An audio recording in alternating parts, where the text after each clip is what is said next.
Sir, இப்ப NEET விவகாரத்துல திமுக எதுவுமே பண்ணலன்றீங்க. ஆனா இப்ப மக்கள்கிட்ட லட்ச லட்சமா கையெழுத்து இயக்கம் நடத்திட்டு இருக்காங்க. அது ஒரு நடவடிக்கை எடுத்துட்டு இருக்காங்க. அதாவது லட்சக்கணக்கில் நீட் தேர்வு ரத்து செய்வோம்.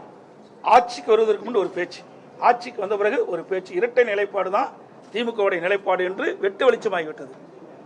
அதற்கு பிறகு நான் சொன்னேன், நீட் தேர்வை ஆட்சிக்கு வந்தவுடன் நீட் தேர்வு ரத்து செய்து முதல் கையெழுத்தினாங்க. அது போயிட்டு அதற்கு பிறகு விளையாட்டுத்துறை அமைச்சர் திரு உதயநிதி ஸ்டாலின் சொன்னார், நீட் தேர்வை ரத்து செய்வதற்கு ரகசியம் இருக்குன்னு சொன்னார். இன்ன வரைக்கும் ரகசியத்தை கண்டுபிடிக்க முடியல.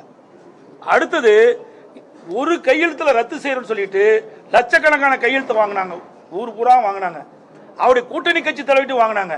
அதையெல்லாம் வாங்கி ஒரு கண்ணாடி பெட்டியில போட்டு சேலத்தில் நடந்த கூட்டம்.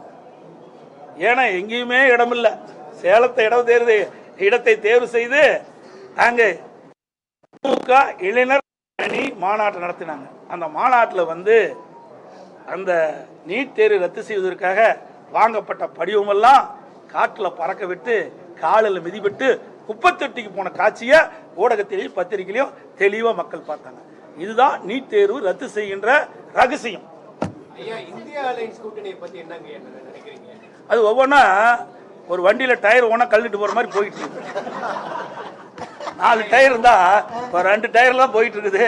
2 டயர் முழுசா போய் சேருமா இல்லையா தெரியல. ஏன்னா 4 டயர் இருந்தா தான் கார் போய் கரெக்டாக இலக்கு அடைய முடியும். ஒரு காருக்கு 4 டயர் தான் இருக்குது. இப்போ 2 டயர் பிடிக்கிட்டு போயிட்டுது. இன்னும் 2 டயர் போயிட்டு இருக்குது. அது அப்படியே இப்பதான் ஊர்ந்துட்டு போயிட்டு இருக்குது. அது போய் சேருமா சேராதா என்பது கடவுளுக்கு தான் தெரியும். சிறுபான்மையினர்கள் வாக்கு முழுமையா அதிமுகவுக்கு வரும்னு. அதாவது எங்களை பொறுத்த வரைக்கும் தமிழ்நாட்டு மக்கள் தான் எஜமானர்கள். தமிழ்நாட்டு மக்கள் வாக்களித்து தான் எங்களுடைய வேட்பாளர் வெற்றுகிறார். நாங்கள் தேசிய கட்சி அல்ல, ஒரு மாநில கட்சியாக இருக்கின்றோம். மாநில மக்களுடைய பிரச்சனை தீர்ப்பது தான் எங்களுடைய தலையாய கடமை.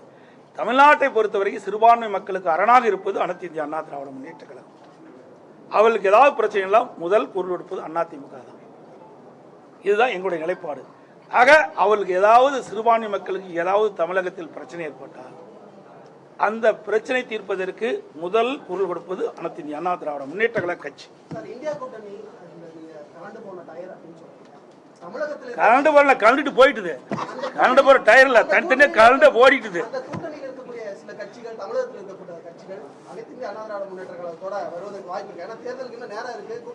அதாவது இது ஒரு ஜனநாயக நாடு.